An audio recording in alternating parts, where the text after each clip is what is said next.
Episode 9, How to Capture En Passant in Chess. Okay, so En Passant, that's a tricky one. I see so many people getting this wrong.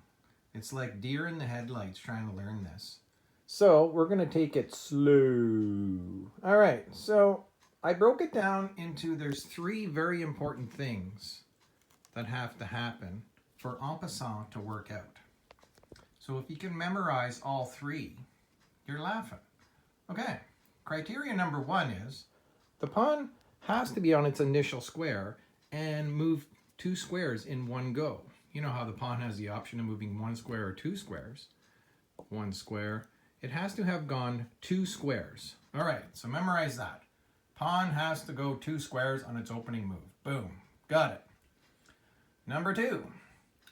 The pawn now has to be directly beside the pawn that's moved 2 squares.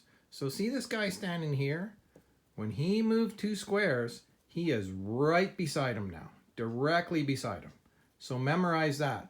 The pawn has to be right beside each other. Okay, you got that? Burned into your head? And 3, you have to do the en passant capture immediately. As soon as this goes 2 squares, you're going to go en passant. So, let us show you how to do the en passant capture. Get ready for your head to blow off. Okay. So, the pawn moves 2 squares. Check. The pawn is now beside the pawn that moves 2 squares. Check.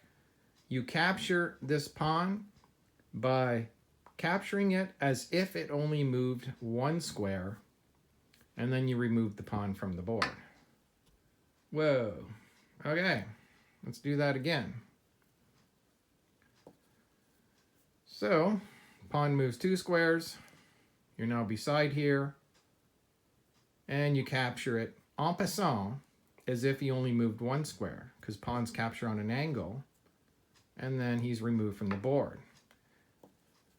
The rule kind of, to me, seems like, okay, so this guy wants, I'm going to get past him. But as he's running, this guy stabs out with his spear and catches him. Bang. And he's removed from the board. All right, let's try some other stuff here. Okay, so remember the 3 things. Very important. Pawn has to move 2 squares. Okay, 1, there we go. Pawn's moved 2 squares. You remember the second thing we talked about? That the pawn has to be, the enemy pawn has to be right beside. So here, do you think black can go en passant? Well, no, because he's not beside him. So there's no en passant capture there. Okay, let's try this. So white goes 2 squares, and then say black does something else. Say, oh, whatever here. Say he's got a knight. Say he jumps his knight over to here. And then white does something. He plays a rook to here. Now black's like, oh, wait a minute. I can en passant you because you moved 2 squares and you're right beside me. Well, no, you can't en passant anymore. You moved your knight already. You have to do it right away or it can't be done. Okay. So let's do another one here. So say white moves 1 square, and then something happens, black does something, and then white moves another square. And black's like, en passant, because you're right beside me. But no, remember criteria number 1. This pawn has to move 2 squares on its initial shot, or there's no en passant. Even though it looks the same, it couldn't have gone only 1 square, and then 1 square. Okay.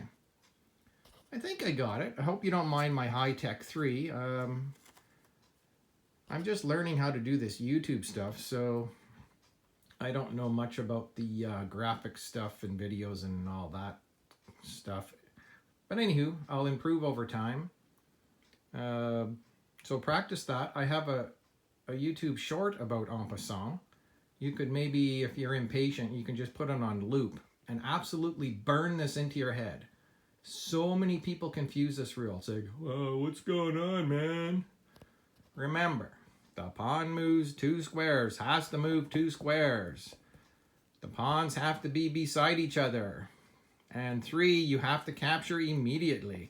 And you capture it en passant, as in, another way you could name it is spear him while he runs past move. So he runs past, and then you spear him as he runs past. Ugh, got him. All right, practice that till you're blue in the face, and I'll see you in the next episode.